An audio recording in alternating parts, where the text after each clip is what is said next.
ধনী হও গরিব হও পীর হও মুরিদ হও ইমাম হও মুক্তাদি হও, কাফন সবার কালার এক। 3টা কাফন হবে পুরুষের, মহিলাদের কাফন হবে 5টা, কালার সব এক। কে চরমনাই, কে উজানি, কে তাবলিগ, কে আওয়ামী লীগ, কে বিএমপি, কে ইমাম, কে মুক্তাদি, কে আলেম, কে মূর্খ। আজকে আমি বক্তা বক্তা ভাব, তুমি একজন শিক্ষিত ভাব দেখাও। এই সমস্ত ভাব কাফনে প্যাকেট যেদিন হইবা সেদিন সব ভাব শেষ হয়ে যাবে। কাফনের উপরে লেখা থাকবে পীর সাহেবের লাশ। ও যুবক আল্লাহর গোলাম, ও বৃদ্ধ বাবাজি, ও পর্দার আড়ালের মা বোনেরা, আপনাদের আল্লাহ আমার আল্লাহ এক, নবী এক, কোরআন এক, কাবা এক, ধর্ম এক, কালেমা এক, আসা যাওয়া এক, কবরের সাইজও না। কারো কবর হবে 2 হাত, কারোটা 10 হাত, সবার কবরের সাইজও এক। ভেতরে রাইখা বিদায় হওয়ার পরে প্রশ্ন হবে সবার বেলায় 3টা, তাও এক। আমাকে যেই প্রশ্ন, তোমারেও সেই প্রশ্ন, বেঈমানেরও সেই প্রশ্ন, শিক্ষিত অশিক্ষিত সবার প্রশ্ন 3টা, একই প্রশ্ন। রবের পরিচয় দাও, ধর্মের পরিচয় দাও, রাহমাতুল লিল আলামিনের পরিচয় দাও। আপনার আমার আল্লাহ এক, নবী এক, ধর্ম এক, কালেমা এক, ঠিক না? আপনার টুপি মাথায় দিতে লজ্জা লাগে, আর আমার টুপি মাথায় না দিলে লজ্জা লাগে। এবার বুঝেন তো আপনি কত ভিআইপি মুসলমান। আমার দাড়ির কাটতে লজ্জা লাগে, আর আপনার দাড়ি রাখতে লজ্জা লাগে। বিষয় কি? আপনি মসজিদে ঢুকতে লজ্জা পান, আমি না ঢুকলে লজ্জা পাই। আপনি পর্দা করতে লজ্জা করেন, আর আমি পর্দা না করতে লজ্জা করি। আমারে কেউ বুঝানো লাগে নাই, আর আপনারে তাবলিগলারা বুঝায়, পাও ধরে ধরে পিঠে হাত দিয়া বুঝায়, পীর সাহেবরা বুঝায়, বক্তারা বুঝায়, জুমার খতিবরা বুঝায়। এরপরও নামাজ পড়েন না, রোজা রাখেন না, পর্দা করেন না, হালাল খান না। বিষয়টা কি? যে যারে চিনে না সে তারে মানে না। আমারে যদি বলো তোমার জন্য বিশাল 10 তলা বাড়ি করে দিব, দাড়িটা কেটে ফেলো, পরে তুই কল্লা কাটবি, তারপরও হুশ থাকতে দাড়ি কাটবো না। ভালো করে বুঝো রে বাবা, এ দুনিয়া তুমি দেখতেছো অনেক কিছু, তোমার নজরে অনেক কিছু তুমি দেখতেছো। বিউটি পার্লারে সাজলে মনে হয় যেন ডানা কাটা ভরি, কিন্তু এই সৌন্দর্যের কোনো ভ্যালু নাই। রোদের আলো লাগবে, বৃষ্টির পানি লাগবে, সৌন্দর্য শেষ। তুমি সুন্দর গুলশান বাড়ি দ্বারা দেখা পাগল হয়ে গেছো, সুন্দরী মাইয়ার পিছনে পইরা পাগল হয়ে গেছো। ওই মাইয়া তো কিছুই না, ওর পুরা শরীর থেকে দুর্গন্ধ আসে, আর কিছুই না। কিন্তু তুমি এর পিছনে পড়িয়া মা ছাড়তে রাজি, বাবা ছাড়তে রাজি, দুনিয়া ছাড়তে রাজি, মরতে রাজি। আর আমরা এগুলোর পেছনে যাই না, যদিও অন্তর আমাদের টানে, কিন্তু আমরা বিশ্বাস করেছি, ভালো করে চিনতে পেরেছি, ওরে জান্নাতি হইয়া যদি কবরে যাই, আল্লাহ পাক এমন সুন্দরী হুর জান্নাতের মধ্যে দান করবেন। ওই হুরদের একটা নখ যদি জমিনের মধ্যে এরকম বের করে, সূর্যের আলো পর্যন্ত বন্ধ হয়ে যাবে। ভাইরা আমার, ওই হুরেরা, তাদের শরীরে শুধু ঘ্রাণ, কোনো গন্ধ নাই, দুর্গন্ধ নাই। জান্নাত এমন একটা জান্নাত আল্লাহ দান করবেন, যেই জান্নাতে কোনো বাথরুম নাই। কি নাই? দুনিয়াতে বাথরুম ছাড়া বিল্ডিং নিবে ভাড়া? কি সুন্দর 10 তলা বিল্ডিং করেছে, আকিক পাথর লাগায়, বাহিরে এমন টাইলস লাগাইছে, চেহারা দেখা যায়, লেখছে টুলেট, এখানে ভাড়া হবে। একজন বড় লোক আইসা, নাম শুই না, আইসা ঘুরে ঘুরে দেখে এত সুন্দর বিল্ডিং, ডাইনিং, ড্রয়িং, বেডরুম অনেক সুন্দর, নিচতলা থেকে 10 তলা পর্যন্ত, বাহিরে ভেতরে কোটি কোটি কোটি টাকা ব্যয় করে এক তাজমহল বানাইছে। কিন্তু এই পুরা বিল্ডিং এর ভিতরে একটা রুমের মধ্যে বাথরুম নাই। কি নাই? জিজ্ঞাসা করে আপনার ফ্ল্যাট ভাড়া কত? 4 রুমের ফ্ল্যাট, 80,000 টাকা। বাথরুম নাই কেন? বলে বাথরুম কেন? এত সুন্দর বিল্ডিং, পরিচ্ছন্ন এলাকা, এখানে দুর্গন্ধ রাখা যাবে না। আপনার যদি বাথরুমের প্রয়োজন হয়, আমার রিক্সা রেডি আছে, আপনি আধা কিলোমিটার দূরে চলে যাবেন, কলিং বেলে চাপ দিবেন, ওখানে গিয়ে বাথরুম সেরে আবার আসবেন। এটা পরিচ্ছন্ন পরিবেশ, বাথরুমের কোনো সুযোগ নাই। কয় ফিরি দিলেও নিমু না। কারণ বাথরুমের এত দাম। আপনি যদি আমারে 10 মাস আগে বলতেন, পুরা বিল্ডিং 10 তলা বাথরুম বানায় দিতাম। না, তাও হবে না তো কি লাগবে? বেডরুম, ডাইনিং, ড্রয়িং এর পাশে একটা বাথরুম বানাইবেন সুন্দর করে। 1 মাস সময় দেন। এমন সুন্দর বাথরুম বানাইছে, বেডরুম ডাইনিং রুম এত সুন্দর না, বাথরুম এত সুন্দর। চেয়ার সিস্টেমের হাইকমোট লাগাইছে, বয়া বয়া খবর লইব, টেলিভিশন দেখবে। কি হাইকমোটে বসে চেয়ারের মতো, কত আরামে বাথরুম, বয়ে বয়ে ঘুমায়। দরুদ ও সালাম সৈয়দুল মুরসালিন, রাহমাতুল লিল আলামিন, শফিউল মুজনিবিন, খাতামুন নবিয়্যিন, সৈয়দুস সাকালাইন, ইমামুল মুরসালিন, শফিয়ে আযম, রসুল আকরম, রহমত আলম, নবীউল আরব আল আজম, হাবিব কিবরিয়া, আশরফুল আম্বিয়া, সৈয়দুল আম্বিয়া, শফিয়ে মাহশর, সাকি কৌসর, आका नामदार, मदीना का ताजदार, आफ्ताब नबूवत, फ़ख्र मौजूदात, सैयदुल मखलूक़ात, हज़रत मुहम्मदुर रसूलुल्लाह सल्लल्लाहु अलैहि व आलिहि वसल्लमेर উপর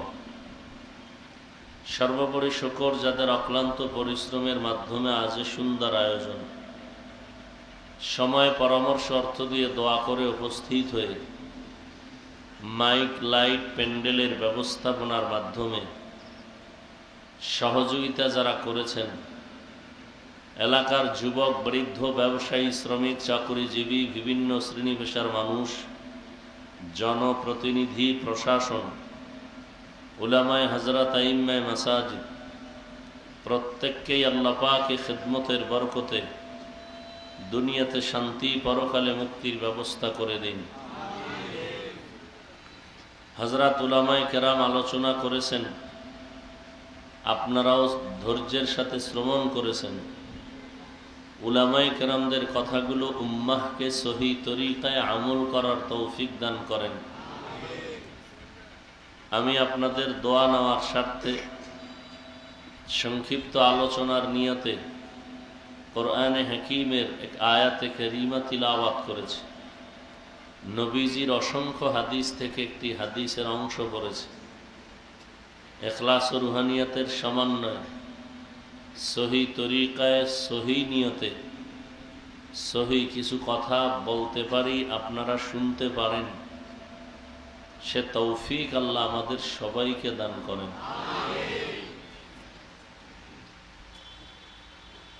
ওয়ামা খালাকতুল জিন্না ওয়াল ইনসা ইল্লা লিয়াবুদুন। আল্লাহ বলেন, আমি জিন ও ইনসানকে সৃষ্টি করি নাই, হ্যাঁ করেছি একমাত্র আমার ইবাদতের জন্য। নবীজি বলেন, লা তাআতা লি মাখলুকিন ফি মাসিয়াতিল খালিক। আল্লাহকে অসন্তুষ্ট করে পৃথিবীর কোনো মাখলুকের কথা, আদেশ নিষেধ মেনে নেওয়া হারাম। আল্লাহ অসন্তুষ্ট হবেন আর অন্যের কথা মানতে গিয়ে তাকে সন্তুষ্ট করবেন, এটা সম্পূর্ণ হারাম। আল্লাহকে অসন্তুষ্ট করে মা বাবার কথা মানা হারাম। আল্লাহকে অসন্তুষ্ট করে পীরের কথা মানা হারাম। আল্লাহকে অসন্তুষ্ট করে উস্তাদের কথা মানা হারাম। আল্লাহ বেজার হবেন এমত অবস্থায় পৃথিবীর কারো কোনো আদেশ নিষেধ মেনে নেওয়া কি হারাম। আয়াতের মধ্যে আল্লাহ মানুষ কেন সৃষ্টি করেছেন তার কারণ উল্লেখ করেছেন। আল্লাহ পাক প্রথমেই বলেছেন, আমি জিন ও ইনসানকে সৃষ্টি করি নাই, হ্যাঁ করেছি ইবাদতের জন্য। ডাইরেক্ট যদি বলতেন মানুষ সৃষ্টি করেছি ইবাদতের জন্য, তাতেও কোনো সমস্যা ছিল না। প্রথমে নেতিবাচক শব্দ ব্যবহার করলেন, জিন ও ইনসানকে আমি সৃষ্টি করি নাই। আবার কিন্তু বলে বললেন হ্যাঁ করেছি ইবাদতের জন্য। ঘুরাইয়া বললেন কেন?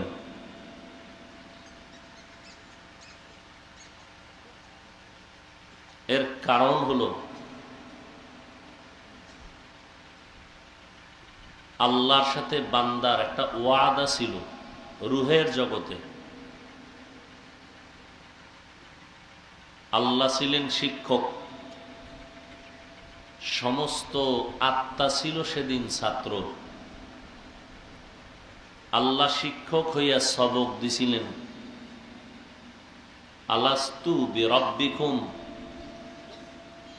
আমি কি তোমাদের রব না?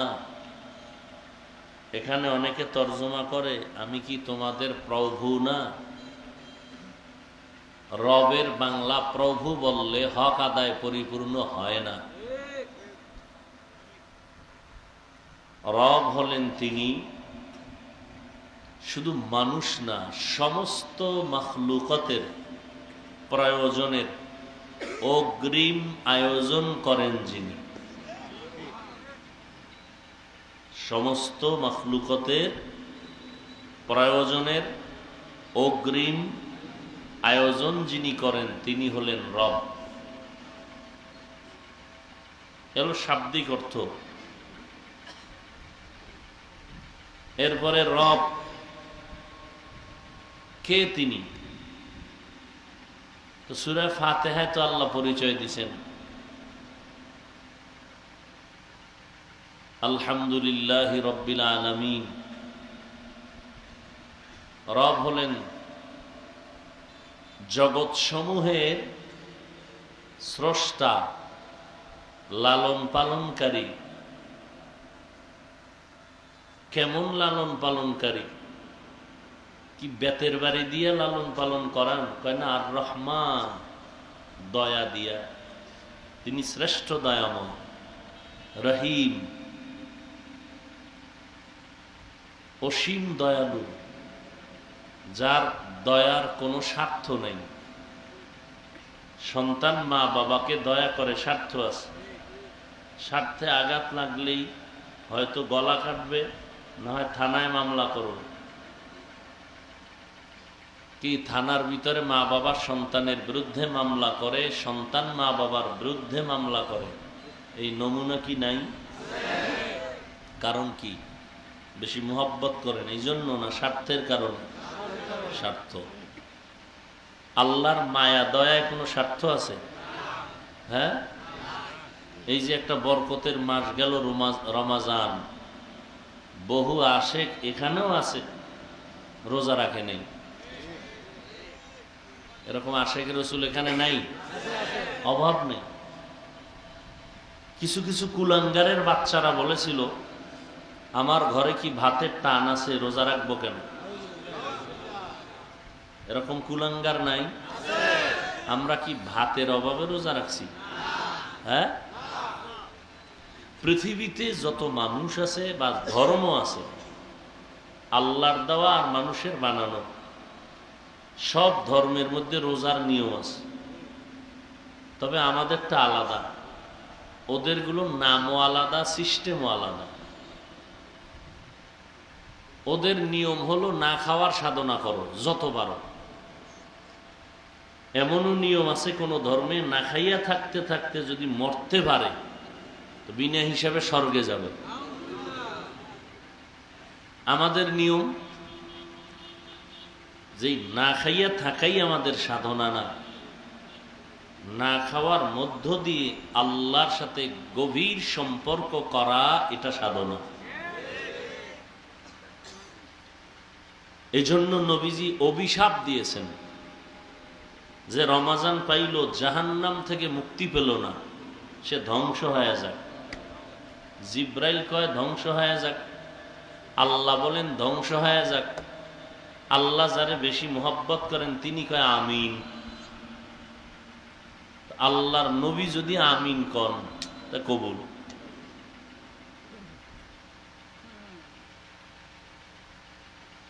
হ্যাঁ, আবার একদল রোজা রাখছে ঠিক, তারাবি ভরে নাই, সত্য কথা মানেন আর না মানেন স্বীকার করিয়েন। কি এরকম নাই আল্লাহর বান্দারা? আবার কেউ কেউ তারাবি পড়েছেন, পুরা 20 রাকাত পড়ে নেই। কারণ ওমরে ফারুক রসুলের সাহাবীর সাথে তার ঘুমের ঘরে একটু দ্বন্দ্ব হয়েছে। বুঝেন কিছু? কি সাহাবী ওমরে ফারুক রাদিয়াল্লাহু তাআলা আনহুর সাথে দ্বন্দ্ব কেমনে? ঘুমের ঘরে। কথা বুঝেন নাই? কিছুই বুঝেন নাই। মানুষ বুঝলে প্যাঁচ লাগায় না, উল্টা বুঝে। কি বুঝে?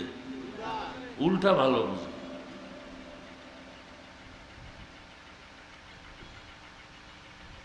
অথচ আল্লাহ পাক ওমরে ফারুকরে কত ভালোবাসেন। এভাবে আমি বুঝাই যে সমস্ত নবী আল্লাহর প্রিয় বন্ধু, আমার নবীও বন্ধু। আদম সফিউল্লাহ, ঈসা রুহুল্লাহ, মুসা কালিমুল্লাহ, ইব্রাহিম খলিলুল্লাহ, দাউদ খলিফাতুল্লাহ, ইসমাইল জবিহুল্লাহ, আল্লাহ এগুলো সব মোহব্বতের টাইটেল দিছেন। যত টাইটেলই আল্লাহ নবী রসুলকে দিছেন, হাবিবুল্লাহ কাউকে দেন নাই। এটা একজনকে দিছেন, তিনি কে? বলেন, কথা বলেন। রাহমাতুল্লিল আলামিন। ব্যবধান আছে না নাই? আরো শুনেন, সমস্ত নবী আল্লাহর বন্ধু, আমগো নবীও। তো ব্যবধান কি? সব নবী রসুল আল্লাহ পাকের আশেক, আর আল্লাহ নিজে হলেন শেষ নবীর আশেক। ব্যবধান আছে না নাই? সব নবী রসুল কার আশেক? আল্লাহ নিজে কার আশেক? ঠিক তেমনি ভাবে সমস্ত সাহাবায়ে কেরাম রসুলের আশেক, আর আমার রসুল শেষ নবী শুধুমাত্র ওমরে ফারুকের আশেক। ব্যবধান আছে না নেই? যেই ওমরের উপরে আল্লাহ, মুহাম্মদ আল্লাহর বন্ধু, আল্লাহ নবীর আশেক, সেই নবী যারে মোহাব্বত করে আল্লাহ তারে করবেন না? কেমন করা করছেন? কোন কোন বিষয় ওমরে ফারুক মতামত দিছেন, নবী সমর্থন এখনো দেন নাই। আল্লাহ আয়াত দিয়া বলছেন, নবী ওমরের মতামত আমি আল্লাহ মেনে নিলাম, আপনিও মেনে নেন।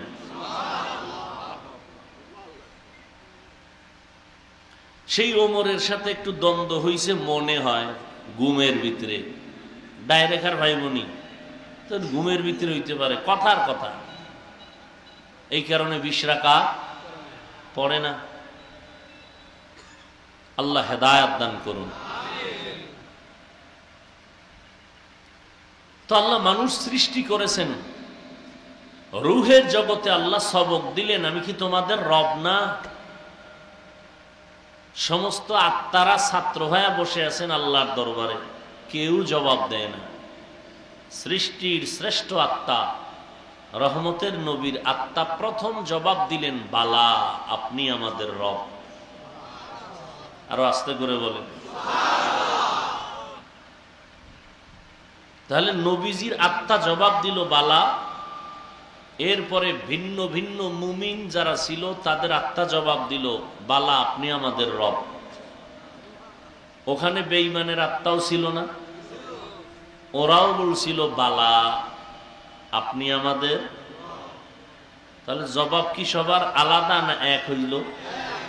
আল্লাহ যদি নাম্বার দেন, পাশের নাম্বার, তাহলে কারে বেশি দিবেন কম দিবেন না সমান? কথা বলেন না কেন? আল্লাহ কোনো নাম্বারই দেন নাই। কেন?